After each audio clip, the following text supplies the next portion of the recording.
Okay, now continue. कोल हम पढ़ेंगे। सबसे पहला टॉपिक कोल। कोल कैसे बना? कोल मतलब कोयला। वो कैसे बना? मिलियंस ऑफ ईयर्स मतलब डायनासोर के से भी पहले की बात। डायनासोर से भी बहुत सालों पहले, मिलियंस ऑफ ईयर्स एगो।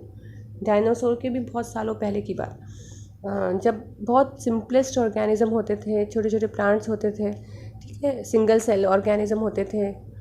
तो फॉरेस्ट और ट्रीज़ और ऑर्गेनिज्म जो भी एनिमल्स थे, सब जो मर गए, डेड ऑर्गेनिजम्स, डेड प्लांट्स वगैरह, फॉरेस्ट डेड, जो फॉरेस्ट है, जब वो पेड़ डेड हो गए, ज़मीन के नीचे दबते चले गए, उनका डिकम्पोजिशन नहीं हो पाया। डिकम्पोजिशन अगर हो जाता है तो वो चीज़ बिल्कुल ही ख़त्म हो जाती है, पर उनका डिकम्पोजिशन नहीं हो पाया और ज़मीन के अंदर दबते चले गए। उसमें सैंड और क्ले की लेयर, मिट्टी की लेयर बनती चली गई। फिर नीचे हाई टेम्परेचर की वजह से और प्रेशर की वजह से वो किस में कन्वर्ट होने लगे? कोल में कन्वर्ट हो गए। तो इस तरह से मिलियंस ऑफ ईयर्स एगो ये बना है कोल। तब की बात है, ठीक है। तो that plants and animals got buried in the earth did not have much time to decay नहीं हो पाया, उनका डिकम्पोजिशन नहीं हो पाया। ये अंदर दबते चले गए और क्या हुआ? ये ट्रांसफॉर्म हो गए किसमें? कोल में। अब कोल क्योंकि कार्बन से बना होता है, तो कन्वर्जन, जो ये डेड वेजिटेशन का मतलब होता है प्लांट्स और एनिमल्स, इनको वेजिटेशन बोलते हैं। तो ये जो डेड वेजिटेशन, ये इनके कन्वर्जन को, ये जो कन्वर्ट होते हैं कोल में, इस प्रोसेस को बोला जाता है carbonisation. The conversion of dead vegetation into coal, the process is called as carbonisation. Forms of coal. अब कोल के कितने तरीके के हो सकते हैं? कोल देखिए, मतलब कोल के क्या क्या पार्ट है, किस किस टाइप के होते हैं? पीट, लिग्नाइट, बाइटुमिनस कोल एंड एंथ्रासाइट। जब ये देखो, ये जो फर्स्ट लेयर है, मतलब ये थोड़ा सा ऊपर ही है ये लेयर। अभी जो फॉर्मेशन हुआ है ये क्या कहलाएगा? पीट कहलाएगा। टॉप की लेयर ये पीट होती है। पीट मतलब एक पाउडरी ब्राउन कलर का मिट्टी जैसा सब्सटेंस होता है, ठीक है। फिर ये लेयर जब और नीचे जाती है, कैसे जाएगी? इसके ऊपर और सारी मिट्टी की लेयर जमती चली जाएगी और ये और अंदर बहुत ज़्यादा प्रेशर में आएगी। अंदर प्रेशर होगा, टेम्परेचर ज़्यादा बढ़ जाएगा, हीट बढ़ जाएगी अंदर, और एब्सेंस ऑफ ऑक्सीजन की कमी होती जाएगी। अब नेक्स्ट स्टेप में, मतलब जो पीट बना है, ये फर्स्ट स्टेप है कोल फॉर्मेशन की। फर्स्ट स्टेप है ये।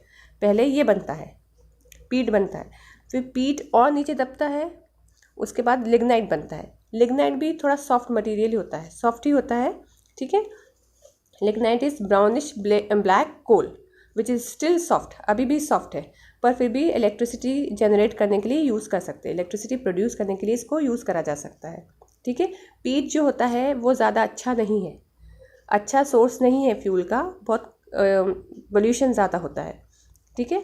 लिग्नाइट ये सेकेंड प्रोसेस है, मतलब थोड़ा सा और नीचे गया, ये लेयर जो है डेड वेजिटेशन की थोड़ी सी और नीचे गई, अब क्या बना? लिग्नाइट। अब ये लेयर और नीचे जब दब जाएगी ज़मीन में, और नीचे दबेगी तो ज़्यादा टेम्परेचर होगा, ज़्यादा प्रेशर होगा, ऑक्सीजन की उतनी ही कमी होती जाएगी। अब ये किस में चेंज हो गया? बाइटुमिनस में। बाइटुमिनस में ये कैसा है? It is dark black and now it is hard to touch, और बहुत अच्छा है किसके कंपैरिजन में? पीट और लिग्नाइट से बहुत अच्छा है। It is more efficient then पीट एंड लिग्नाइट, और एनर्जी प्रोडक्शन के लिए भी यूज़ करा जाता है थ्रू आउट द वर्ल्ड, पूरे वर्ल्ड में यूज़ करते हैं। अब चौथी चीज़, फोर्थ स्टेप क्या है? फोर्थ, ये और अंदर जाएगा, प्रेशर बढ़ेगा, लेयर्स जमेंगी, इसके ऊपर बिल्कुल ऑक्सीजन एब्सेंट है। अब कौन सा फॉर्म बनेगा? एंथ्रासाइट, ठीक है। एंथ्रासाइट ये कैसा कोल है? हार्डेस्ट, सबसे हार्ड कोल है ये, और शाइनीएस्ट, चमकदार और हार्डेस्ट कोल है, और सबसे ज़्यादा अच्छा फॉर्म। तो this are the steps of coal formation, ठीक है। This are the steps of coal formation. Okay, then obtaining coal. हम कोल को ज़मीन से कैसे निकालेंगे? अब अंडरग्राउंड माइनिंग करी जाती है, ज़मीन खोदना पड़ती है, अंडरग्राउंड माइंस होती हैं, गुफाएं जैसी होती है अंदर ज़मीन में, जहाँ से हम जाकर निकाल कर लाते हैं, ठीक है। स्पेशल जो लोग होते हैं, इसके बाद की जो ट्रेनिंग लेते हैं, वो ही कर सकते हैं काम अंडरग्राउंड, ठीक है। Coal is obtain through mining, mining बोला जाता है इस प्रोसेस को। अगर कोल सरफेस पे ही है, ज़्यादा गहराई में नहीं है, तो उसको बोलते हैं सरफेस माइनिंग। और अगर डीप है, अर्थ में बहुत अंदर लेयर्स में है अगर कोल, तो उसको बोला जाता है, जब उसको निकाला जाता है तो उस प्रोसेस को बोलते हैं अंडरग्राउंड माइनिंग। Underground mining. फिर इसको निकालने के बाद इसको थोड़ा चेंज लाया जाता है इसके अंदर, ठीक है। ये यूज़ करने लायक नहीं है, इसको थोड़ा सा यूज़ करने के लिए इसमें थोड़ा सा चेंजेस लाते हैं। इस प्रोसेस को क्या बोलते हैं? Destructive distillation. ये क्या प्रोसेस है कि इस प्रोसेस में इस कोल को हीट करा जाता है, या फिर कहेंगे बर्न करा जाता है ऑक्सीजन की एब्सेंस में। ऑक्सीजन नहीं होना चाहिए, इस कोल को बर्न करा जाता है, तो हमें अलग अलग चीज़ें मिलती हैं फिर उससे। जैसे कि अगर हम कोल को बर्न करेंगे एब्सेंस ऑफ ऑक्सीजन में, तो वी विल गेट कोक, कोल तार एंड कोल गैस, ठीक है। कोल गैस मिलता है। तो कोक कब मिलता है? जब ये हम बाइटुमिनस कोल की बात करी थी, इसको जब बर्न करते हैं तो इसके जलाने के बाद कुछ, इसके बर्न होने के बाद कोई चीज़ बचती है लास्ट में, उसको बोला जाता है कोक। कोक कैसा है? ग्रेश ब्लैक कलर का है, बहुत हार्ड होता है और पोरस होता है, पोर्स होते हैं इसके अंदर, ठीक है।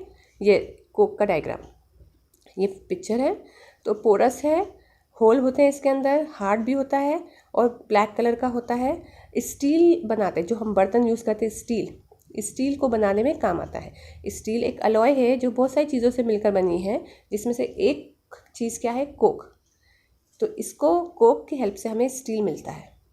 आयरन भी होता है उसके अंदर, ठीक है।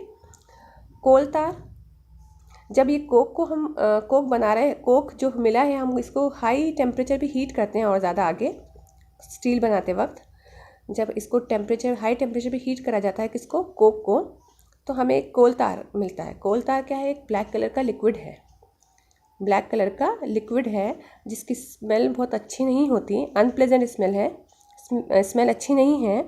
और कोल तार कम से कम 200 मिक्सचर सब्सटेंस का बना हुआ है, 200 टाइप्स के अलग अलग सब्सटेंस होते हैं उसके अंदर। तो कोल तार एक ब्लैक कलर का लिक्विड है जो अनप्लेजेंट स्मेल है इसमें। पहले इसको यूज़ करा जाता था रोड बनाने के लिए, पर अब बिटुमिन यूज़ करते हैं। अब रोड बनाने के लिए कोल तार यूज़ करा जाता था पहले। कोल गैस क्या होता है? जब ये कोक बन रहा होता है, हम जब इस कोल को जब बर्न कर रहे होते हैं, एब्सेंस ऑफ ऑक्सीजन में जब बर्न कर रहे होते हैं, तो साथ साथ हमें कोक मिलता है और साथ साथ ये भी कोल गैस भी मिलती है, ठीक है। तो कोल गैस मिलती है, ये इसमें दे रखा है, जब कोल से हम कोक बनाते हैं तो जो गैस निकलती है उसको कोल गैस कहते हैं। ओके देन आफ्टर कोल हम पढ़ेंगे पेट्रोलियम। अगला फॉसिल फ्यूल है क्या? Petroleum. Petroleum means rock oil. ये वर्ड कहाँ से आया रॉक ऑयल? क्योंकि पेट्रोलियम दो वर्ड से मिलके बना है, विच इज़ पेट्रा का मतलब होता है रॉक और ओलियम का मीन्स होता है ऑयल। तो पेट्रोलियम मतलब रॉक ऑयल। पेट्रोलियम भी कैसे बना है? मिलियंस ऑफ ईयर्स एगो, जिस तरह से कोल बना था, प्लांट और एनिमल्स जो लैंड पे रहते हैं उनके दबने से बना था।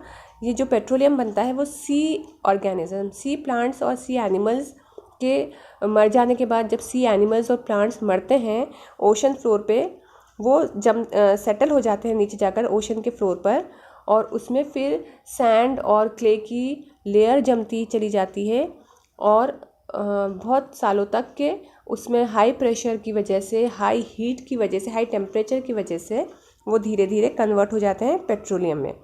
देखो tiny sea plants, look here, tiny sea plants and animals died and buried on the ocean floor. Over time they covered by the layers of silt and sand. ये मर जाते हैं सी क्रिएचर्स और सेटल हो जाते हैं ज़मीन में अंदर जाकर, सी बेड में, बिल्कुल ओशन की गहराई में जाकर सेटल हो जाते हैं। वहाँ पर उनके ऊपर स्लिट और सैंड की लेयर जमती चली जाती है मिट्टी की, और over millions of years ago remains were buried deeper and deeper, बहुत अंदर बरी होते चले जाते हैं, गहराई में जमते चले जाते हैं, बरी होते जाते हैं, और इनॉर्मस हीट, बहुत हाई अमाउंट ऑफ हीट और प्रेशर से किसमें कन्वर्ट हो जाते हैं? पेट्रोलियम में, ठीक है। तो इस तरह से पेट्रोलियम भी बहुत मिलियंस ऑफ ईयर्स एगो पहले बनना स्टार्ट हुआ, ठीक है। Petrol, diesel and kerosene are example of petroleum. ये हमें जो मिलता है वो क्या होता है? पेट्रोलियम मिलता है हमें सी बेड के अंदर से, सी के अंदर से हम जब ड्रिल करते हैं, ड्रिलिंग होती है सी बेड में, मतलब सी के जो नीचे लेयर है, सबसे नीचे ज़मीन है, उसमें जब ड्रिलिंग होती है अंदर से हमें पेट्रोलियम मिलता है। पेट्रोलियम से फिर हमें बहुत सारे प्रोडक्ट्स मिलते हैं, वो अभी आप पढ़ोगे आगे कि पेट्रोलियम से हमें क्या क्या मिलता है। Okay, we will continue in the next part. Thank you so much.